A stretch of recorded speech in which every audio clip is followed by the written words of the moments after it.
Бүгүн 5-июнь бүткүл дүйнөлүк айлана чөйрөнү коргоо күнү. Бул күн 1972 жылы Стокгольм шаарында өткөн Бириккен Улуттар уюмунун конференциясында Япония менен Сенегалдын сунушу боюнча белгиленип, кийин расмий түрдө Бириккен Улуттар уюму тарабынан кабыл алынган. Максаты табиятты коргоого көңүл буруу жана адамдарды экологиялык жоопкерчиликке чакыруу. Айлана чөйрөнү сактоо, табигый байлыктарыбызды коргоо жана келечек муундарга таза жашоо чөйрөсүн калтыруу дегенди билдирет. Ар кимибиз күнүмдүк жашоодо жаратылышка кам көрүү аркылуу чоң өзгөрүүгө себепчи боло алабыз. Биринчи кезекте таштандыларды азайтуу жана кайра иштетүү абдан маанилүү.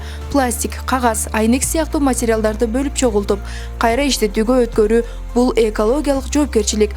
Ошондой эле дарак отургузуу, токойлорду сактоо, таза абанын жана биологиялык ар түрдүүлүктүн булагы. Сууну жана электр энергиясын үнөмдүү пайдалануу да чоң мааниге ээ.